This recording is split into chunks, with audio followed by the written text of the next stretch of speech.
Hi guys, welcome back to my YouTube channel. Please like, share, and don't forget to subscribe. I'm back with us name Seleko. I'm tired. Ngeke mina ngimshofe kuma-social media ami ngimphosta ngenza yonke into ezenza nje umashushu ezenza into engithandayo hayi futhi alalo ngibuza ukuthi ngikhuleliswe yenani. So guys, nakumulani is usinisi kasiphethe kahle and he settled for a boyfriend. Nako boyfriend keep in up. So guys, this really isn't an easy time for me. A lot of hurtful things are being said about me, both online and in person.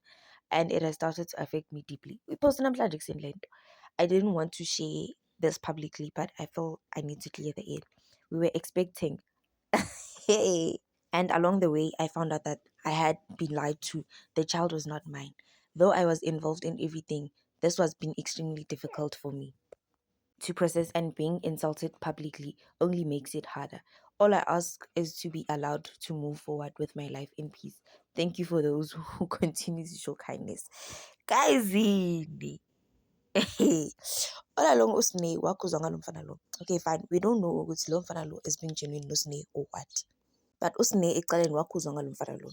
Okay, fine. Bachubeka nge-relationship yabo. And uyakhumbula kuba nama-speculations okuthiwa usine u-pregnant la online. Usine umfana othi usine is really allegedly pregnant. Oh, and usine beyelo wapi says umntana walo mfana. Lo mfana umntana swakhe. I feel like or ukubala ama-responsibility.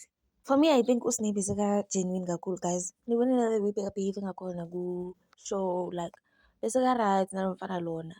And most of the people think umfana lona mhlambe uhlukana noSipho because akavelanga ku show. And all the time njengoba bekachokha lamafurufuru lawa eshowini and all. Usine umeet, two meet. And naye ke uvuka ekuseni namhlanje wenza i-live ekhala esho ukuthi umfana umuve on nesigogwana and umfana uthanda abantu abadala. Ngabe umfana uthi yena all along bekayenza izinto for pregnancy kaSine kanti isisu asisona sakhe. Yo guys, yazini, I feel like one of them was cheating. Oyi-one wabo wa-cheat-a or oyi-one will find out ukuthi khona ucheatile, and they started the whole argument and everyone wanna shift the blame komunye. Plus baphila public life bafuna ukuloku babhizi betrend. And I also feel like isizo phela siyamxosha umfana. Like umfana akakwazi ukubekezela umuntu omithi, but ukuthi like umfana eze aphikise isisu kwesakhe sengathi vele bangamhlawulisa if ever vele isisu sakhe and lokubizwa siphika. And I hope Shem usine abe strong guys. As usine has been through a lot. Uze uyasho ku live yakho uthi yabona manje sengizojoyina namantombazane uthi uthathe break azinakele abantwana bakhe nje athathe break nje emjolweni because umjolo ngathi usuwakhe.